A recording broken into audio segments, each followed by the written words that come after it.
মাইরে কষ্ট দিও না, বাবার কষ্ট দিও না। ও নারায়ণগঞ্জের মানুষ, মা বাবার খেদমত কেমন দামি।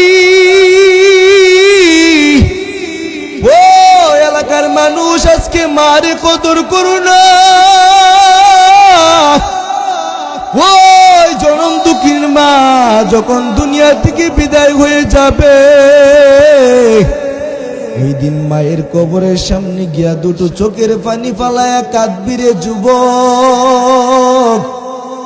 ওই দিন যতই কাঁদো তোমার জনম দুঃখিনী মা আর ফিরে আসবে না। এই জন্য বলে যাই রে নারায়ণগঞ্জের মুসলমান, ওই মায়েরে কষ্ট দিবি না, ওই মায়ের সাথে খারাপ আচরণ করবি না। ওই মায়ের সাথে যদি খারাপ আচরণ করো, যতই তুমি নামাজ পড়ো, যতই তুমি রোজা রাখো, যতই তুমি মসজিদ মাদ্রাসায় দান করো, ওই মা বাবার সাথে বেয়াদবি করার কারণে তুমি যত ধরনের আমল করো, আমার মালিকের দরবারে তোমার কোনো আমল কাজে আসবে না। এই জন্য রে মুসলমান, ও নারায়ণগঞ্জের মুসলমান, ওই মায়ের খেদমত অনেক বড়। আমার নবী একদিন কান্না করতেছেন, সাহাবাই কেরাম ডাক দেয়া বলে, নবী গো আপনি কাঁদেন কেন? আপনি কিসের জন্য কাঁদেন? আপনি দুনিয়ার মধ্যে কিসের জন্য কাঁদতেছে? আমার নবী দুটো চোখের পানি সারিয়া বলে, সাহাবাই কেরাম আমি নবীর জীবনে বাবা বলিয়া জীবনে ডাক দিতে পারি না। আমি নবী যখন দুনিয়ায় আসব, আমি নবী দুনিয়ায় আসার আগেই আমার বাবা ইন্তিকাল করছে। আমি আমার মায়েরও বেশি দিন ডাকতে পারি না। আমার মায়ের মা বলিয়া বেশি দিন ডাকতে পারি নাই। আমার নবী দুটো চোখের পানি ছেড়ে ছেড়ে কাঁদি। কত মানুষ মায়ের খেদমত করে, কত মানুষ বাবার খেদমত করে, কিন্তু আমি নবী মার খেদমত করতে পারি না, আমি নবী বাবার খেদমত করতে পারি না। ও সাহাবাই কেরাম, এই দুঃখে আমি নবী কাঁদি, আমি নবী এই দুঃখের কাঁদি রে মুসলমান। আজকে মারে পাইয়া মার খেদমত করো না, বাবারে পাইয়া বাবার খেদমত করো না।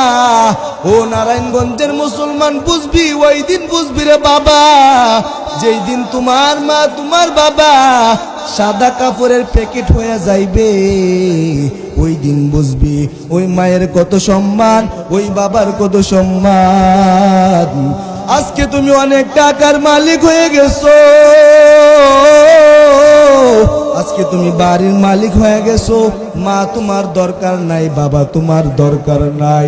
ওরে সন্তান, তুমি কি ভুলিয়ে গেছো তোমার মা তোমাকে বড় করতে কত কষ্ট করেছেন? তুমি যখন তোমার মায়ের গর্ভের মধ্যে ছিলা, 10 মাস 10 দিন যখন তোমার মায়ের গর্ভের মধ্যে ছিলা, তুমি হাঁটতেও পারতা না, খাইতেও পারতা না, তুমি চলতেও পারতা না। তোমার মা তোমাকে গর্ভের মধ্যে নিয়া কি পরিমাণ কষ্ট করছেন। তোমার মা হাঁটতেও পারে না, চলতেও পারে না, ভালো করে খাবারও খাইতে পারে না, শুধু তোমার জন্য এত কষ্ট করেছেন। ও বৃদ্ধ বাবারা, যুবক বাবারা, ওই মা যখন আপনাকে দুনিয়ার মধ্যে প্রসব করবে, ওই মায়ের প্রসব বেদনা এমন পরিমাণ বেড়ে গেল রে মুসলমান। ওই মা যখন তোমাকে দুনিয়ার মধ্যে প্রসব করলো, ওই মায়ের রক্তে দুনিয়াটা রক্তে রঞ্জিত হয়ে গেল। দুনিয়াটা যেন যুদ্ধের ময়দানের মতো রক্তে রঞ্জিত হয়ে গেল। ওরে মুসলমান আল্লাহর গোলাম, আজকে ওই মায়ের খেদমত করো না, আজকে ওই বাবার খেদমত করো না। তোমার মা তোমাকে কষ্ট করে দিছে, ও বান্দা শুধু প্রসবের বেদনাই তো না। তুমি যখন ছোট ছিলা, আমি যখন ছোট ছিলাম, আমি যখন হাঁটতেও পারতাম না, খাইতেও পারতাম না, চলতেও পারতাম না, আমার মায়ে আমারে ধরে ধরে আদর করে করে লালন পালন করে করে আমার এত বড় বানাইলো। আজকে ওই বৃদ্ধ মা বাবা বৃদ্ধ হয়ে গেছে, এখন আর তোমার মায়ের দরকার নাই, এখন তোমার বাবার দরকার নাই। ও এলাকার মানুষ, যেই দিন মা বাবা দুনিয়া থেকে বিদায় হয়ে যাবে, ওই দিন বুঝবা মায়ের খেদমত কত দামি, মায়ের খেদমতির কেমন দাম। ওই মায়ের খেদমত ছাড়া জান্নাতে তুমি যাইতে পারবে না, ওই মায়ের সন্তুষ্টি ছাড়া জান্নাতে তুমি যাইতে পারবে না। ও মুসলমান, এক সাহাবীর ঘটনা আপনাদেরকে শোনাইলে আপনারা বুঝবেন মায়ের কত দাম, মায়ের কত সম্মান। আল্লাহর নবীর একজন সাহাবী ছিলেন হযরত আলকামা, এমন জলিলুল কদর সাহাবী আলকামা। আমার নবীরে অনেক ভালোবাসতো, অনেক মহাব্বত করত। ওই আলকামা যখন ইন্তিকাল করবে, আলকামার জবান দিয়ে কালিমা নসিব হইতেছে না, কালিমা বলতে পারতেছে না। নবীর একজন সাহাবী হইয়া কালিমা বলতে পারতেছে না। মালাকুল মাউত যখন আসলো, সাকরাত অবস্থায় কালিমা পড়তে পারে না। ওই আলকামার বিবি সাহাবীদেরকে ডেকে ডেকে বলে, ও আমার সাহাবীরা, তোমাদের সাথী ভাই আলকামা আজকে ইন্তিকাল করবে, কিন্তু জবান দেয়া কালিমা নসিব হইতেছে না। সাহাবায়ে কেরামরা দৌড়াইয়া আমার নবীর দরবারে যাই, গিয়া জানায় দে, ও পয়গম্বর, আপনার সাহাবী আলকামার জবান দিয়ে কালিমা নসিব হইতেছে না, কালিমা বের হইতেছে না। আমার নবী বুঝতে পারলেন কেন ওই আলকামার জবান দিয়ে কালিমা নসিব হইতেছে না। আমার নবী ডাক দিয়া বলেন, আলকামার মা বাবা কি কেউ দুনিয়ার মধ্যে বেঁচে আছে? সাহাবায়ে কেরাম দৌড়াই আলকামার বাড়িতে গেলেন, গিয়া দেখে আলকামার বাবা দুনিয়ার মধ্যে নাই, আলকামার মা দুনিয়ার মধ্যে বেঁচে আছে। সাহাবায়ে কেরাম নবীর দরবারে জানায়া দে, ও পয়গম্বর, আলকামার মা দুনিয়ার মধ্যে বেঁচে আছে, আলকামার বাবা দুনিয়ার মধ্যে বেঁচে নাই। আল্লাহর নবী সাহাবীদেরকে জানায়া দে, ও সাহাবীরা, যাও যাও যাও,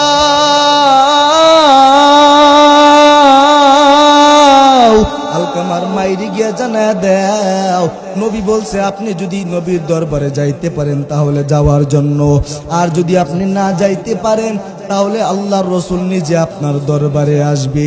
আলকামার মায়ের কাছে যখন এই কথা বলল,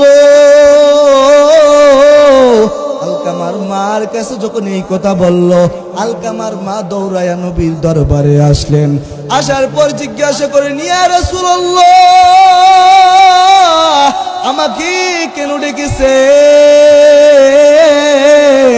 আল্লাহর নবী ডাক দিয়া বলেন, ও আলকামার মা, তোমার আলকামা কেমন ছিল? তোমার আলকামা তোমার সাথে কেমন আচরণ করতো, কেমন আচরণ করতো? আলকামার মা জানায় দেয়,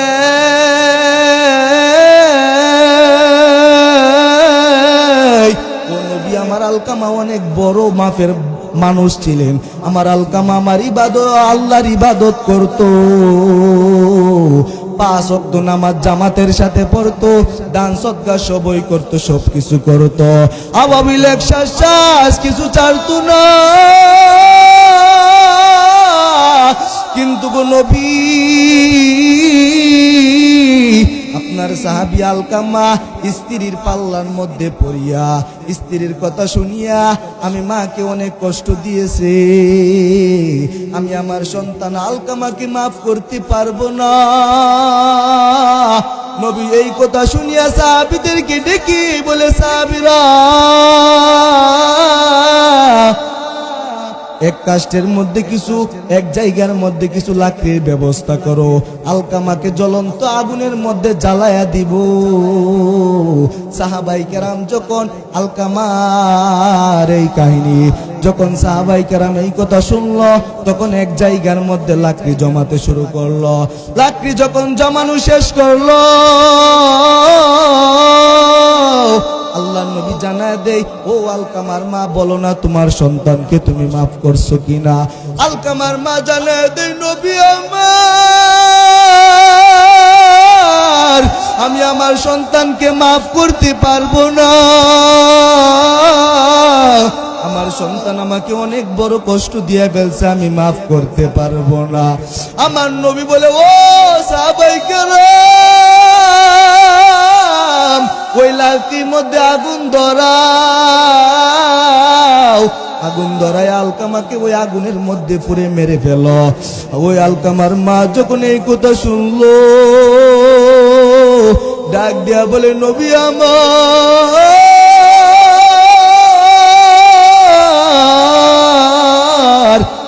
সন্তানকে আমার সামনে জ্বলন্ত আগুনের মধ্যে পুড়ে মারা হবে, আমি মা হয়ে সহ্য করতে পারবো না। ও নবী আমার, আলকামা যদিও আমাকে কষ্ট দিয়েছে, আমি এই মুহূর্তে আপনাদের সবাইকে সাক্ষী রেখে আলকামাকে মাফ করে দিলাম। ওরে মুসলমান আল্লাহর গোলাম, আলকামার মা মাফ বলতে দেরি, আলকামার জবান দিয়ে কালিমা নসিব হইতে 1 মিনিট দেরি হই নাই। তার মানে বোঝা গেল সে কে? নবীর সাহাবী আলকামা। নবীর সাহাবীর যদি এই অবস্থা হয়, ও নারায়ণগঞ্জের মানুষ, আমরা তো সাধারণ মুসলমান, আমরা তো মায়ের সাথে কত বিয়াদবি করি, বাবার সাথে কত বিয়াদবি। বলেন নবীর সাহাবীর যদি জবান দিয়ে কালিমা নসিব হই না, আমাদের কেমন হবে? এই জন্য বলি রে বাবা, পায়ে হাত দিয়া বলি, আর মারে কষ্ট দিবা না, আর বাবারে কষ্ট দিবা। আল্লাহ বলেন, ও আমার গোলামেরা, মায়ের সাথে বাবার সাথে কেমন আচরণ করবা জানো? তোমার আচরণ পাইয়া যেন মা ও বলে কষ্ট না পাই। আজকে অহরহর ঘটনা দেখা যায়, মায়েরে অনেক মারধর করে, মাকে অনেক কষ্ট দেয়, বাবাকে অনেক কষ্ট দেয়। ও মুসলমান, জানিয়ে রাখো, ওই মারে কষ্ট দিয়া জান্নাতে যাইতে পারবেন না, ওই বাবাকে কষ্ট দিয়া জান্নাতে যাইতে পারবেন না। ও মুসলমান, মায়ের খেদমত করো, বাবার খেদমত করো। মা বাবার খেদমত করলে দুনিয়ার মধ্যে 5টি ফায়দা পাওয়া যায়, 5টি আপনার উপকার হবে। 1 নম্বর উপকার হবে, মা বাবার খেদমত যখন আপনি করবেন, আল্লাহ রব্বুল আলামিন আপনার হায়াতের মধ্যে বারাকা দান করবে, আপনার হায়াতের মধ্যে বারাকা দান করবে। 2 নম্বর হলো, মা বাবার খেদমত যদি আপনি করেন, সমস্ত প্রকার বালা মুসিবত থেকে আল্লাহ আপনাকে হেফাজত করবে। 3 নম্বর উপকার হলো, আল্লাহ রব্বুল আলামিন আপনাকে অনেক ধন সম্পদের মালিক বানায় দেবে। 4 নম্বর, মা বাবার খেদমত করলে 4 নম্বর উপকার হলো, আল্লাহ রব্বুল আলামিন ইজ্জতের চেয়ারের মধ্যে বসায় দিবে, সম্মানের চেয়ারের মধ্যে আপনাকে বসায় দিবে। 5 নম্বর ফায়দা হলো, আপনি যখন ইন্তিকাল করবেন, আপনার জবান দ্বারা কালিমা নসিব হইবে। মুমিন হয়ে কবরে যাইতে পারবেন, ওই মা বাবার সাথে খারাপ আচরণ করি মুমিন হয়ে কবরে যাইতে পারবেন না, বেঈমান হয়ে কবরে যাইতে হবে। ওই মা বাবা যদি কষ্ট দেও, দুনিয়ার মধ্যে শান্তি পাইবা না, আখিরাতের মধ্যে শান্তি পাইবা না। এর জন্য বলিয়া যাই, মাইরে কষ্ট দিও না, বাবারে কষ্ট দিও না। ও নারায়ণগঞ্জের মানুষ, আপনারা তো অনেকেই চিনেন, বলতে গেলে সবাই চিনে, যারা মুসলমান আছে আমরা সবাই চিনি বাইজিদ বুস্তামি। এই বাইজিদ বুস্তামি আল্লাহর ওলি, এত বড় ওলি হয়ে কিভাবে গেলেন? দুনিয়ার কোন মানুষের কারণে না, দুনিয়ার কারো দোয়া। ওই বাইজিদ বুস্তামি এত বড় হয়ে গেলেন না, শুধু মায়ের দুয়ার বিনিময়ে আজকে সারা বিশ্বে তাকে সবাই ওই বাইজিদ বুস্তামিকে চিনে। এই বাইজিদ বুস্তামি কেমন ছিলেন? ওই বাইজিদ বুস্তামি আর বাইজিদ বুস্তামির মা একদিন ঘুমায় গেলেন। গভীর রাত, ওই মায়ের অনেক পিপাসা ধরছে। মা ডাক দিয়া বলে, সন্তান আমার মায়ের অনেক পিপাসা, যাও গিয়া পানি নিয়ে আসো। ওই বাইজিদ বুস্তামি ঘুম থেকে উঠিয়া যখন পেয়ালা নিয়ে কলসের কাছে গিয়া দেখেন বালতির মধ্যে, কলসের মধ্যে পানি নাই। ওই আব্দুল কাদের, ওই বাইজিদ বুস্তামি যখন পানি না পাইয়া দৌড়াইয়া জঙ্গলের মধ্যে যায়। জঙ্গলার মধ্যে যখন বাইজিদ বুস্তামি গেলেন, জঙ্গলা থেকে পানি নিয়ে আসলেন। আইসা দেখে তার মা ঘুমায় গেছে। এই জন্য মাকে এখন ডাক দিবে, মা কষ্ট হবে। এই জন্য মাকে কষ্ট না দেওয়ার জন্য ওই বাইজিদ বুস্তামি পানির পেয়ালা নিয়ে দাঁড়াই রইল। পানির পেয়ালা নিয়ে যখন দাঁড়াই রইল, বলে মা যখন ঘুম থেকে উঠবে তখন পানি পান করবে। যখন ফজরের আজান দিয়া দিল, ফজরের আজান যখন দিয়া দিল, মার যখন ঘুম ভাঙলো, ওই মা তাকায় দেখে তার ছোট সন্তান বাইজিদ বুস্তামি পানির পেয়ালা নিয়ে দাঁড়াই রইছে। মা দুটো চোখের পানি ছেড়ে দিয়ে কাঁদেন আর বলে, বাইজিদ, এখন তো তোমার ঘুমানোর কথা ছিল রে বাইজিদ, এখন কেন তুমি পানির পেয়ালা নিয়ে দাঁড়ায় আস? বাইজিদ ডাক দিয়া বলে, আম্মা, গভীর রজনীতে যখন আপনার পানি পিপাসা লেগেছিল, আপনি আমাকে বলেছিলেন বাইজিদ যাও গিয়া পানি নিয়ে আসো। আমি গিয়া দেখি ঘরের কোনায় কলসির মধ্যে পানি নাই। আপনি মায়া পানি চেয়েছেন, বিয়াদবি হবে। আপনি পানি না পাইলে বিয়াদবি হবে। এই জন্য আমি বাইজিদ গভীর রজনীতে জঙ্গলা থেকে গিয়ে পানি নিয়ে আসলাম। আইসা দেখি আপনি মা ঘুমায় গেছেন, আপনার কষ্ট হবে। এই জন্য আমি বাইজিদ হয়ে আপনাকে ডাক দেই নাই। এই ফজর পর্যন্ত পানির পেয়ালা নিয়ে দাঁড়াই। বাইজিদের মা দুটো চোখের পানি ছেড়ে ছেড়ে কাঁদি। আর বাইজিদ রে বুকের মধ্যে জড়ায় বলে, মালিক, আমার সন্তানটারে আপনার বড় ওয়ালি বানায় দেন। ও নারায়ণগঞ্জের মানুষ, আজকে ওই মায়ের দোয়াই বাইজিদ এত সম্মানী হয়ে গেলে। মায়ের দোয়া লও হে মুমিন, মায়ের দোয়া লও, মায়ের দোয়া লও হে মুমিন, মায়ের দোয়া লও। বিপদে পড়বে না তুমি যখন যেতাই যাও, বিপদে পড়বে না তুমি যখন যতাই যাও। মায়ের দোয়া লও হে মুমিন, মায়ের দোয়া লও, মায়ের দোয়া লও হে মুমিন, মায়ের দোয়া লও। ওই মায়ের দোয়া লওয়ার দরকার আছে কিনা নাই? হ্যাঁ মুসলমান, ওই মারে চিনলেন না, একদিন চিনবেন। আমারও আম্মা নাই, অনেক ছোটবেলায় আমার আম্মা মারা গেছে। আমি বুঝি মা হারানোর ব্যথা কত। কত মানুষ আমার সামনে মা বলিয়া ডাক দেই, কিন্তু আমি মা বলিয়া ডাকতে পারি না। আজকে অনেকে আছে যাদের মা আছে, বাবা আছে, কিন্তু মা বাবার খেদমত করি না। পায়ে হাত দিয়া বলি, মা বাবাকে কষ্ট দিবেন না। মা বাবাকে কষ্ট দিয়া কোনো মানুষ আজ পর্যন্ত সুখে থাকতে পারে নাই, জান্নাতে যেতে পারে নাই। কথা বলেন ঠিক কিনা? আপনারা সমাজের মধ্যে হেঁটে হেঁটে খোঁজ নিবেন আমার কথা সত্য কিনা। যেই বান্দা দেখবেন মাকে যত ভালোবাসবে, মাকে যত মহাব্বত করবে, যত ভালোবাসবে, যত মহাব্বত করবেন, ওই ব্যক্তি, ওই বান্দা গিয়া দেখবেন সব থেকে বড় সুখী আছে। কথা বলেন ঠিক কি? যদিও গরিব হই, যদিও টাকা পয়সা নাই, কিন্তু মাকে সম্মান করার কারণে, বাবাকে সম্মান করার কারণে আল্লাহ রাব্বুল আলামিন দুনিয়াতে অনেক সম্মানী, অনেক বড় বানায় দিছে। আপনারা ঘুরে ঘুরে দেখবেন, যারাই বড় লোক হয়েছে, যারাই টাকার মালিক হয়ে গেছে, তারা সবাই ঘুরে ঘুরে দেখবেন যে তাদের পিছনে মায়ের দোয়া আছে, বাবার দোয়া আছে। এই জন্য আমি আপনাদেরকে পায়ে ধরে বলি, মা বাবাকে কষ্ট দিবেন না।